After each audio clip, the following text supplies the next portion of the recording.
Assalamualaikum warahmatullahi wabarakatuh. Nama saya Syukron, PP 1713060296, mata kuliah Kewirausahaan XYF dengan dosen Ibu Williameta SEIMM. Baiklah, di sini saya akan membahas hasil makalah bisnis model kanvas yang telah saya buat dengan studi kasus kewirausahaan yang keempat, yaitu yang mana tugasnya adalah yang pertama, buatlah kanvas BMC untuk bisnis Anda sesuai dengan bisnis plan yang sudah Anda buat sebelumnya. Yang kedua, deskripsikan secara detail makna kanvas BMC Anda dengan baik agar mudah dipahami. Yang ketiga, buatlah kanvas BMC dengan kreatif dan realistis. Kreatif dalam ide dan gagasan, namun harus realistis untuk dilaksanakan.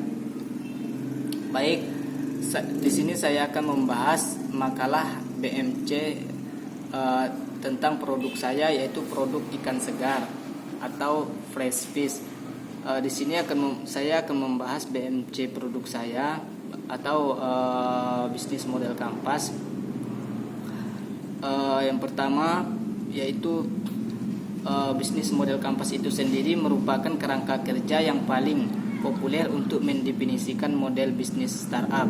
Kanvas ini disusun untuk menjelaskan, menvisualisasikan, menilai dan mengubah model bisnis agar menghasilkan kinerja yang lebih optimal. Kanvas ini dapat digunakan untuk semua jenis startup tanpa terbatas sektor usahanya. Bagi founder atau mentor startup, BMC digunakan untuk menganalisis kekuatan dan kekurangan proses bisnis. BMC memiliki 9 elemen yang paling terhubung. Di antaranya yang pertama, customer segment. Customer segment adalah orang-orang atau konsumen yang menjadi target bisnis. Yang menjadi target di perusahaan fresh fish atau ikan segar ini, yang pertama adalah umumnya ibu-ibu rumah tangga, yang kedua penjual ikan keliling, yang ketiga ikan segar luar daerah, yang ketiga agen ikan luar daerah, yang keempat rumah makan dan restoran, yang kelima pasar tradisional dan pasar ikan, yang terakhir yaitu pemilik kolam pemancingan. Yang kedua ada elemen value proposition. Value proposition adalah manfaat yang ditawarkan organisasi kepada segmen pasar yang dilayani. Yang menjadi keunggulan di perusahaan ikan segar ini yaitu yang menjadi value proposition dalam perusahaan ikan segar, yaitu pertama, kualitas ikannya sangat baik dan sehat untuk dikonsumsi. Yang kedua, ikan yang dijualkan melainkan ikan murni tanpa ada tambahan bahan kimia atau bahan pengawet. Yang ketiga, harganya sangat terjangkau bagi semua kalangan masyarakat. Yang keempat, menjadi bahan makanan pokok yang diperlukan pada saat pandemi wabah COVID-19 sekarang ini. Yang selanjutnya ada elemen channels. Elemen channels ini merupakan sarana bagi organisasi atau perusahaan untuk menyampaikan value proposition kepada customer segment. Yang menjadi sarana di sini yang pertama yaitu penyebaran brosur dan pamflet, media sosial, semua jenis akun media sosial, baik itu Facebook, Instagram, Twitter dan lain sebagainya. Yang ketiga teman dekat, dan yang terakhir yaitu reseller.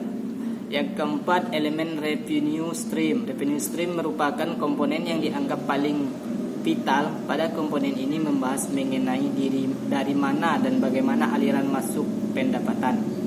Yang menjadi revenue stream pada perusahaan ikan segar ini yaitu pertama, hasil dari penjualan ikan segar, yang kedua hasil pembagian dari rekan-rekan yang menjual ikan baik di media sosial, reseller maupun teman dekat.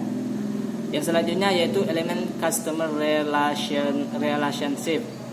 Customer relationship yaitu cara organisasi menjalin ikatan atau cara perusahaan menjalin ikatan dengan pelanggannya. Dalam hal ini perusahaan kami melakukan beberapa hal sebagai berikut. Yang pertama, kami memberikan diskon dan gratis kepada pelanggan yang telah belanja di perusahaan kami sebanyak 10 kali dengan menunjukkan kupon yang telah dikumpulkan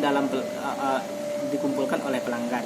Yang kedua, 6 bulan sekali kami mengadakan makan bersama dengan pelanggan setia perusahaan kami dengan menu ikan segar.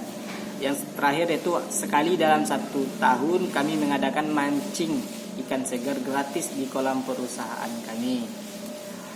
Yang selanjutnya itu ada elemen key activities. Key activities adalah kegiatan utama organisasi. Untuk dapat menciptakan proposisi nilai di perusahaan ini, kami melakukan beberapa hal sebagai berikut. Yang pertama, membeli bibit ikan. Yang kedua, membesarkan ikan. Yang ketiga, promosi, penjualan, dan mencatat pengeluaran dan pemasukan. Yang ketujuh yaitu elemen key resources. Key resources adalah sumber daya milik organisasi atau perusahaan yang digunakan untuk mewujudkan proposisi nilai. Sumber daya umumnya berwujud manusia, teknologi, peralatan, channel maupun brand. Sumber daya pada perusahaan ikan segar ini yaitu tenaga kerja atau karyawan, ikan, bahan-bahan yang dibutuhkan untuk ikan, peralatan dan perlengkapan kolam ikan, tempat tinggal karyawan. Dan selanjutnya itu key partnership.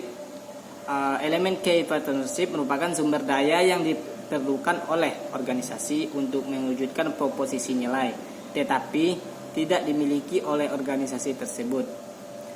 Yang menjadi partner di perusahaan ini yaitu penjual bibit ikan, agen ikan luar daerah, penjual ikan keliling, dan reseller. Yang terakhir yaitu ada elemen cost structure. Cost structure adalah komposisi biaya untuk mengoperasikan organisasi mewujudkan proposisi nilai yang diberikan kepada pelanggan.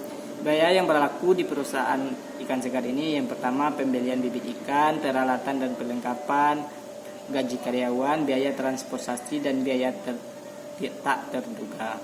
Mungkin itulah bahasan dari makalah yang telah saya buat. Jika ada kata-kata yang salah dan kurang, saya mohon maaf. Minal aidin wal faizin, mohon maaf lahir dan batin.